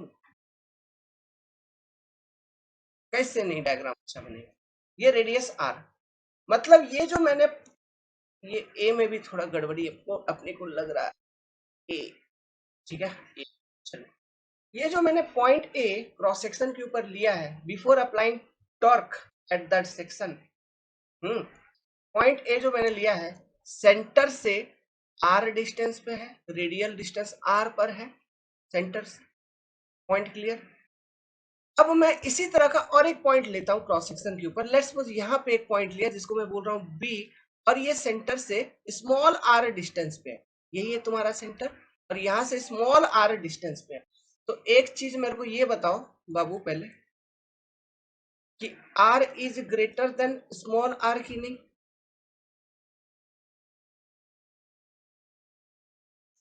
ये वैलिड है ये कंडीशन, चलो। अब तुमने लगा दिया टॉर्क, अब मेंबर पे मैंने लगा दिया टॉर्क, अभी टॉर्क नहीं लगा था, अब लगाया मैंने टॉर्क सेक्शन के ऊपर, तो ये ट्विस्टिंग होना चालू होगा। तो ये इस तरह से क्रॉस सेक्शन जब रोटेट करेगा अबाउट दी एक्सियल एक्सिस, इस एक्सिस के अबाउट रोटेट कर रहा है, ये जो एक्स एक्सिस है इसके अबाउट रोटेट करेगा क्रॉस सेक्शन। जब क्रॉस सेक्शन रोटेट करेगा तो इमेजिन करो, विजुअलाइज करो, मेंबर में जो ट्विस्टिंग इफेक्ट होगी, इस तरह से जो ट्विस्टिंग इफेक्ट हो रही है, इस कारण से क्या हो रहा है, मान लो जैसे ट्विस्टिंग इफेक्ट के कारण क्या हो रहा है, जैसे मान लो यहां पर अगर मैं कोई, जो ये पॉइंट ए है, लेट्स सपोज मैंने अभी यहां पर चूज कर रखा था, मतलब ये सिलेक्ट कर रखा था फाइबर में, ट्विस्ट करवा रहा हूं, तो ये पॉइंट ए जो यहां पर था इधर आ गया क्यों, और कहीं डिसलोकेट हो गया, मतलब और कहीं चला गया due to twisting of the fibres. मतलब ये जो पॉइंट ए है आपका, ये ट्विस्ट करके इसके अलाउ यहां पहुंच गया लेट्स सपोज, और ये पॉइंट ए अपना पोजीशन चेंज करके इस पॉइंट पे भी है, उसको मैं बोल रहा हूं ए डैश,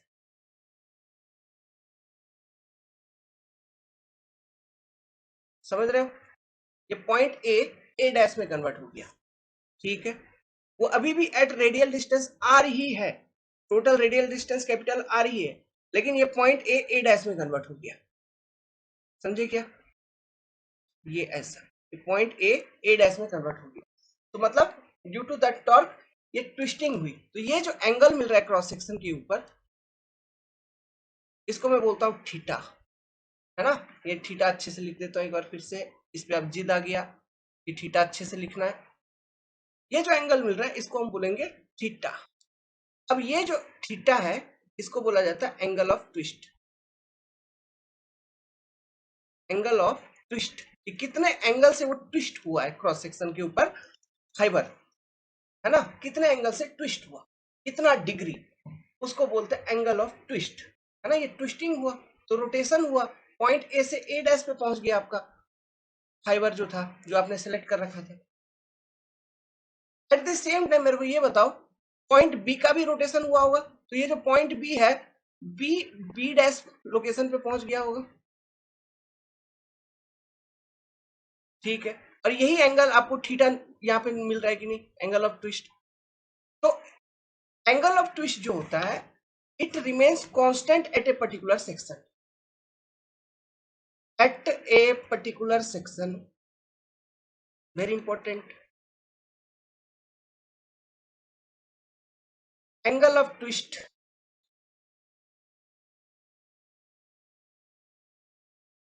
इज ऑलवेज कांस्टेंट,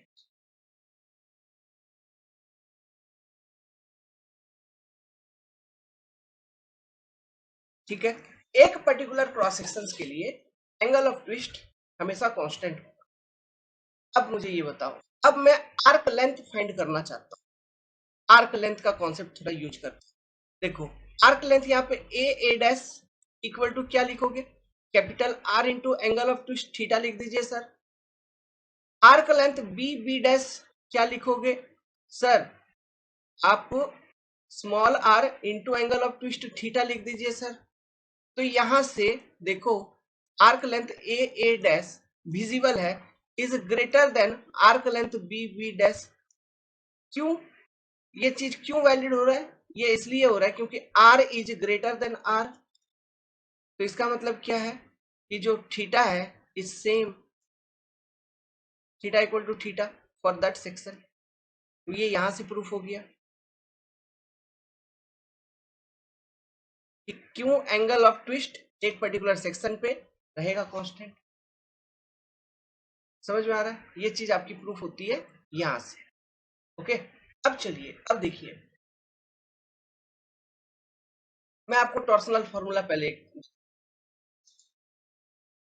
जो टॉर्सनल फॉर्मूला है वो कुछ इस तरह से आता है, tau upon r equal to, tau upon r मतलब टाउ है आपका शियर स्ट्रेस यहाँ पे, अपन आर, आर क्या है मैं आपको बताऊंगा, equal to T upon I P equal to G theta upon L. ये आपका फॉर्मूला बनता है torsional formula, very important formula है ना। यहाँ पे tau is your shear stress, ये आपका है शियर स्ट्रेस। आर क्या है, मान लो जैसे यहाँ पे क्रॉस सेक्शन था, ये क्रॉस सेक्शन था, सर्कुलर वाला क्रॉस सेक्शन था। तो आर इज, ये क्रॉस सेक्शन का सेंटर से कहां पर आप शियर स्ट्रेस निकाल रहे हैं, जिस लोकेशन पे शियर स्ट्रेस निकाल रहे हैं वो लोकेशन का वैल्यू है आर।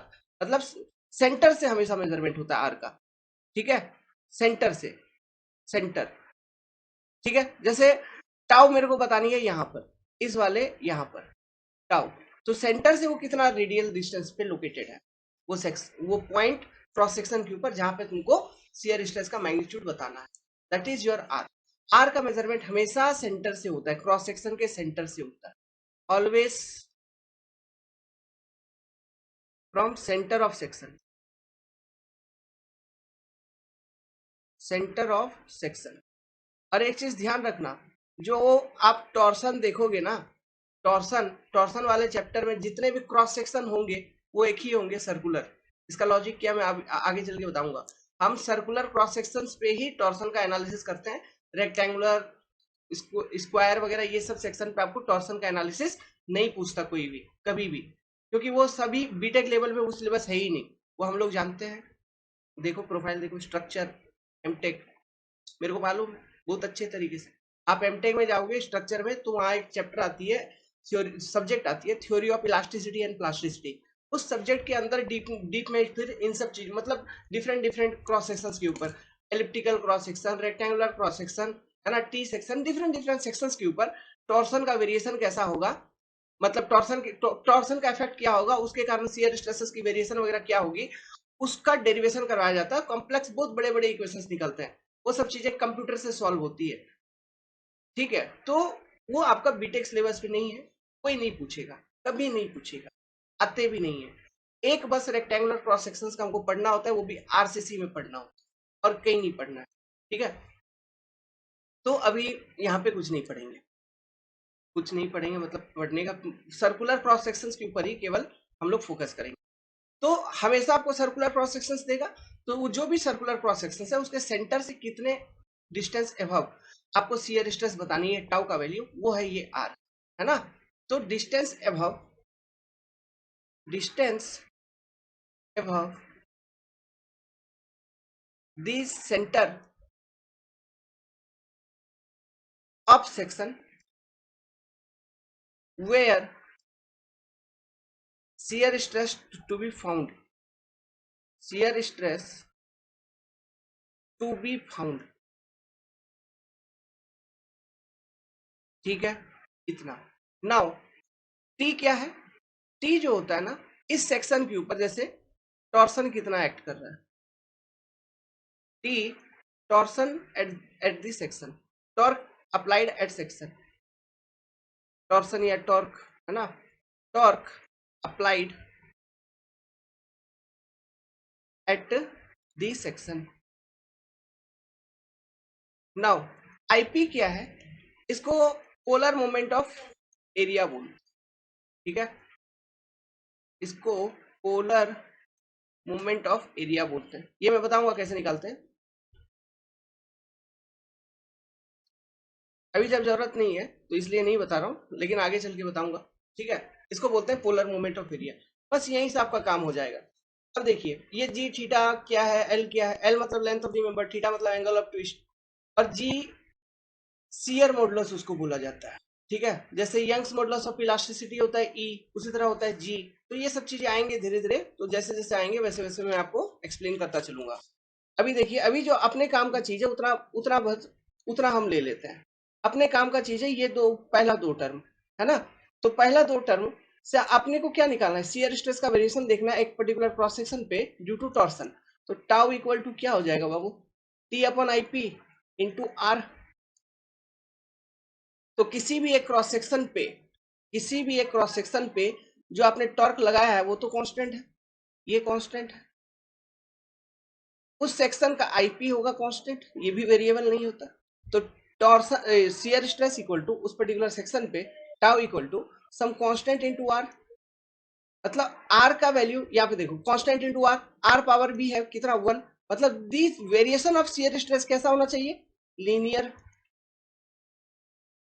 वेरिएशन आपको पता चल गया, उसका प्रोफाइल क्या होना चाहिए, वो वेरिएशन भी आपको पता चल गया, वो होना चाहिए आपको लीनियर, है ना। नाउ अब यहां से क्या पता चल रहा है, आर का वैल्यू जीरो कब होगा, सेंटर, सेंटर पे एकदम। तो सेंटर पे आर का वैल्यू जीरो, फिर आर का वैल्यू जैसे जैसे बढ़ाओगे शियर स्ट्रेस का वैल्यू बढ़ते बढ़ते चलेगा, मतलब मैग्नीट्यूड शियर स्ट्रेस का मिलता चलेगा। देखो tau equal to c into r, direct proportion में है। तो आर का वैल्यू जैसे जैसे बढ़ाएंगे शियर स्ट्रेस का वैल्यू बढ़ते बढ़ते चलेगा।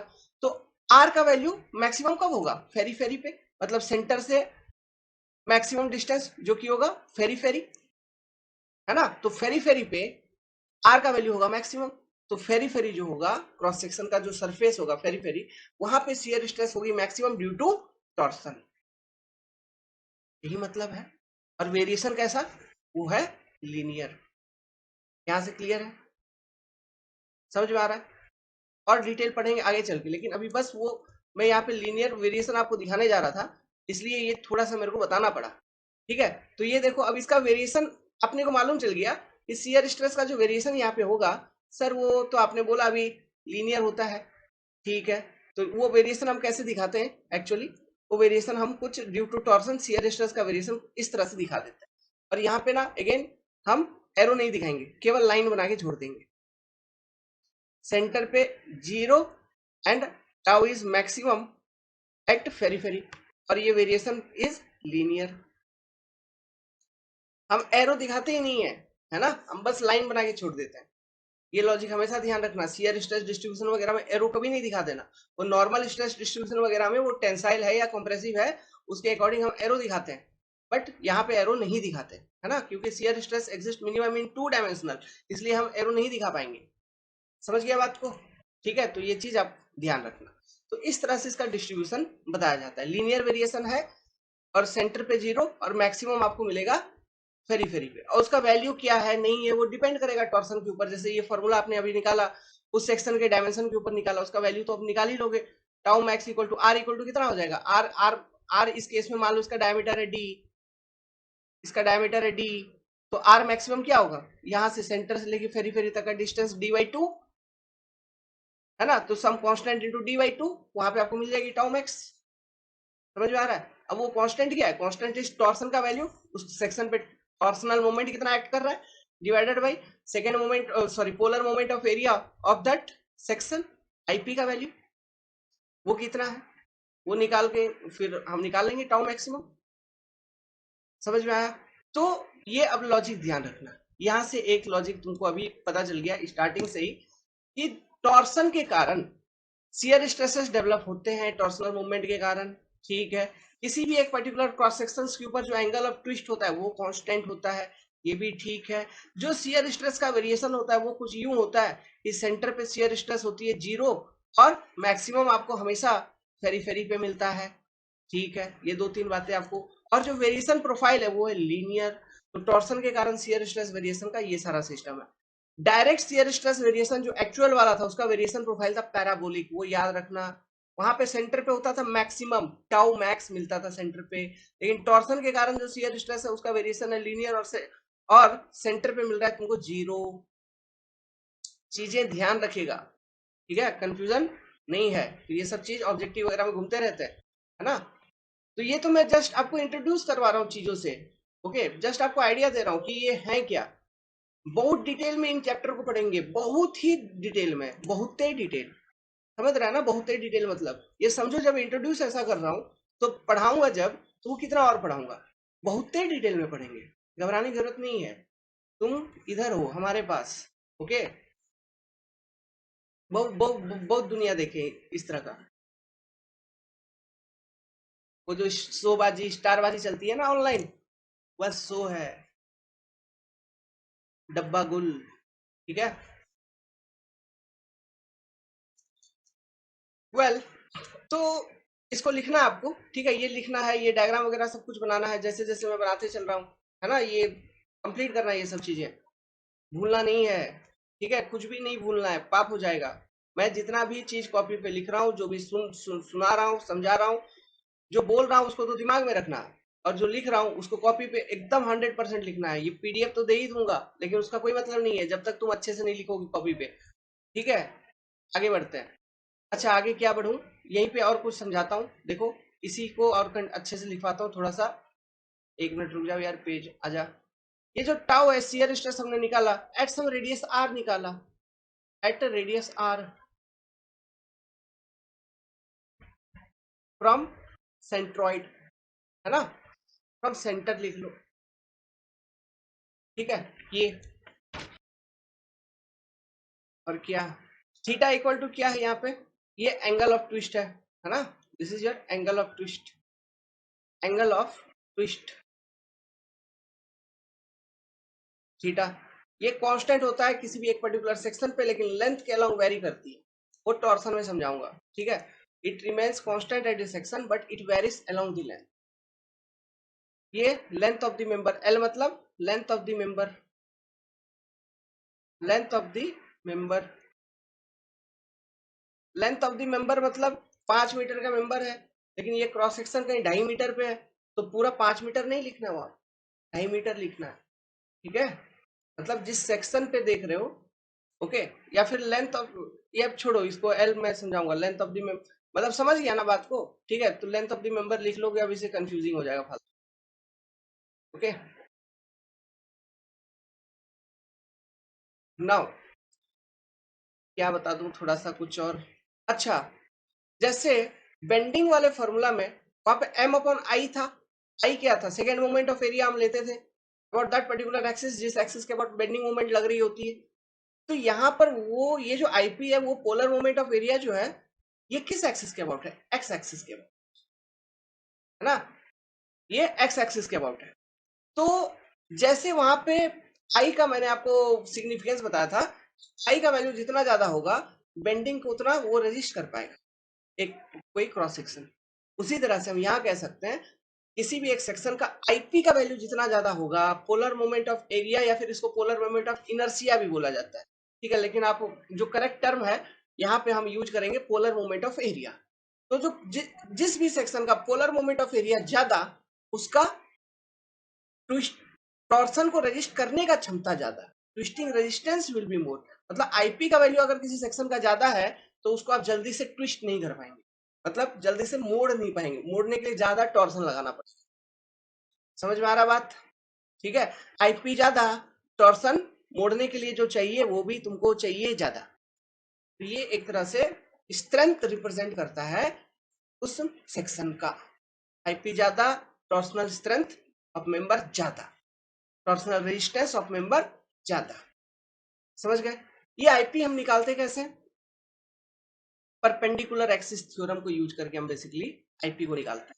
मैं थोड़ा सा आइडिया आपको दे ही देता हूं, देखो।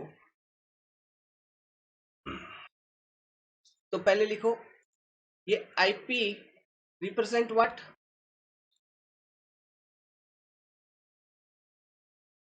The twisting resistance twisting resistance of the member.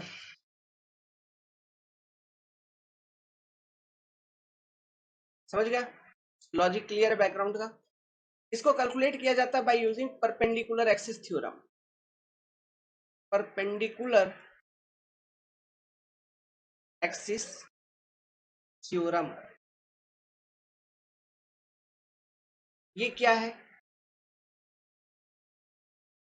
ये सर्कुलर क्रॉस सेक्शन, इसका एक्सिस देखो, एक्स एक्स, वाई वाई, अरे यार, जेड जेड,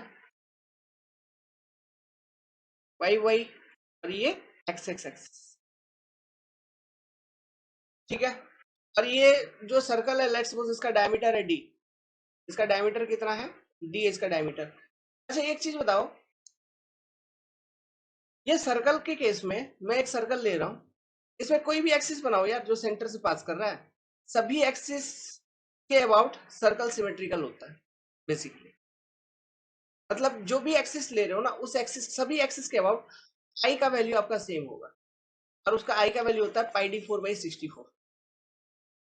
समझ में आ रहा है? ठीक है, क्योंकि सभी एक्सिस के अबाउट आपका सर्कल सिमेट्रिकल है।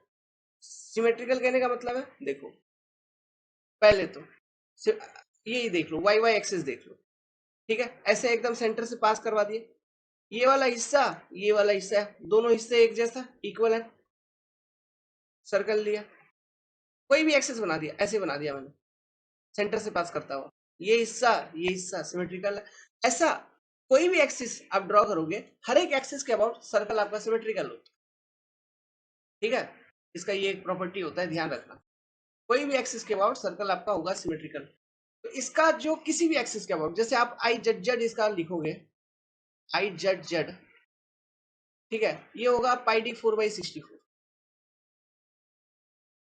या फिर आप लिखोगे आई वाई वाई, तो इसका भी वैल्यू सेम होगा, पाई डी 4/64। ऐसा, ये सर्कुलर सेक्शन के लिए ये अलग से फॉर्मूला निकल के आता है। ये कैसे निकालते हैं इसका डेरिवेशन में बताऊंगा, जिसको हम बोलते हैं पैरेलल एक्सिस थ्योरम। यहाँ पे जो आईपी निकालने का फॉर्मूला है, ये हम निकाल रहे हैं परपेंडिकुलर एक्सिस थ्योरम को यूज करके। बाकी ये जो आई एक्सेस, आई जेड जेड है, आई वाई वाई है, इसको हम निकालते हैं by using concept of parallel axis theorem.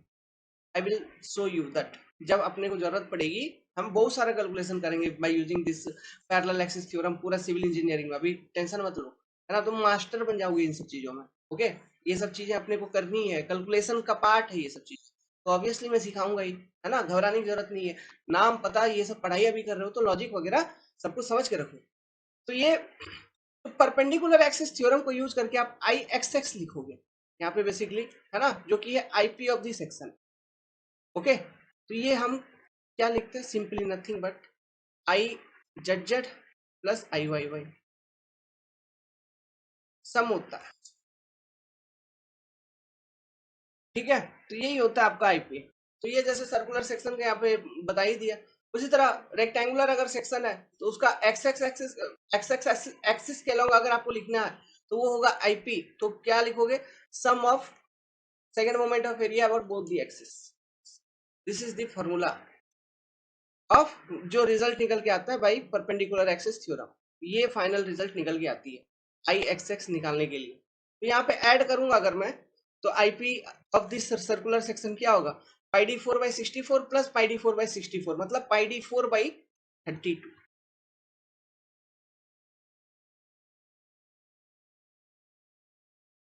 ठीक है, ये होता है IP for a circular section, याद रखेगा, सभी क्वेश्चन में यूज होगा सर्कुलर सेक्शन का। जब भी टॉर्सन का बात आएगा तो वहां पे आईपी, तो यही pi D 4/32, pi D 4/32, pi D 4/32 याद रखना है। वो ऐड करोगे pi D 4/64 plus pi D 4/64, वो क्या हो जाएगा, pi D 4/32, IP of the circular section. IP क्या है, it represent twisting resistance of the member. IP ज्यादा, आईपी ज्यादा किसी भी सेक्शन का, टॉर्सनल स्ट्रेंथ उस मेंबर का ज्यादा है। टॉर्सनल रेजिस्टेंस स्ट्रेंथ, ऐसा लिख लो यार, स्ट्रेंथ ज्यादा, ठीक है। देसी एंड सिंपल लैंग्वेज में ऐसे ऐसे भी लिख सकते हैं। क्लियर है? ओके। तो यहाँ से सिंपली ये बात भी पता चल रहा है ना कि जो ये आई एक्स एक्स है, ये क्या है, अगर इसको स्टेटमेंट के फॉर्म में लिखे बेसिकली, तो पोलर मोमेंट ऑफ एरिया, तो मैंने बोला इसको हम ऐसे भी लिख सकते हैं कि it is nothing but it is second moment of area, second moment of area about longitudinal axis.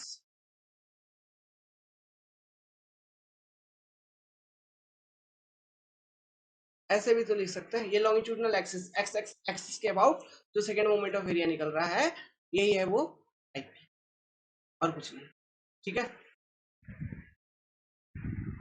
एक नोट बना के लिख लो, due to torsion shear stress develop in the fibre of cross section which vary which vary from zero at center to maximum at periphery, periphery, ठीक है, periphery पे maximum होता है। The variation is linear, the variation is always linear, ये भी लिखो यार, always, हर वक्त, हमेशा, लीनियर, ठीक है। The variation is always linear, it is calculated using, छोड़ो यार वो क्या लिखो, टॉर्सनल फॉर्मूला बताया ना, टॉर्सनल फॉर्मूला का हम यूज करते हैं कैलकुलेशन, ठीक है। शियर स्ट्रेस कैसे निकालोगे, due to torsion by using the torsional formula. Clear है? So with this I am ending this, क्योंकि अभी यहाँ से कंटिन्यू करूंगा तो वो ज्यादा बड़ा टॉपिक हो जाएगा। ठीक है, तो आप यहाँ तक समझ लिए, सभी तरह के स्ट्रेस को समझ लिए। सो यहाँ पे मैं इसको क्लोज करता हूँ। अब जो नेक्स्ट हमारा टॉपिक होगा उसमें हम पढ़ेंगे स्टील के बारे में। स्टील के बारे में जो पढ़ेंगे, हम पढ़ेंगे माइल्ड स्टील, फिर हम पढ़ेंगे स्ट्रेस स्ट्रेन कर्व या फिर tension test of mild steel, ठीक है, जिसमें स्ट्रेस स्ट्रेन कर्व आता है, tension test of mild steel, फिर हम देखेंगे हुक्स लॉ, ठीक है। उसके बाद ये होगा, उसके बाद तो पूरा डेरिवेशन एंड कैलकुलेशन वाला ही पार्ट, उस वो खत्म होने के बाद फिर एक पार्ट आती है थर्मल स्ट्रेसेस, वो जब खत्म हो जाएगी, ये चैप्टर हो गया खत्म, फिर हम चालू करेंगे next chapter, transformation of stress and strain, ठीक है। तो नेक्स्ट वाला सभी क्लास तो अपने आप में इंपॉर्टेंट है, नेक्स्ट क्लास काफी इंपॉर्टेंट है फॉर दिस पर्टिकुलर चैप्टर, है ना, काफी बेसिक्स वहां पे हम इंट्रोड्यूस करेंगे। So never try to miss that particular class. और बाकी आप लोग कमेंट करिए, आप लोग बताइए, आपको कोई डाउट है, कुछ है तो आप लोग बेझिझक पूछिए, क्योंकि हमें तो आता है यार सब चीज, जितना चाहिए जानकारी है आपको आना चाहिए, क्योंकि हम आपको पढ़ा रहे हैं, means you must know each and everything what I am trying to explain you. दिमाग उस हिसाब से काम कर रहे हैं कि नहीं, है ना, आपका जो थिंकिंग प्रोसेस है वो सही चल रहा है कि नहीं, सही तरह से सोच पा रहे हो कि नहीं, ये सब चीजें जरूरी है, ठीक है। तो कोई डाउट कहीं पर अगर रहता है छोटा सा भी, तो उसको क्लियर करते चलिए, ताकि लाइफ में आगे चल के दिक्कत ना हो, क्योंकि हम चाहते हैं ना कि सब्जेक्ट आप एक ही बार पढ़ो, बार बार पढ़ने की आवश्यकता नहीं है। Okay, all the best.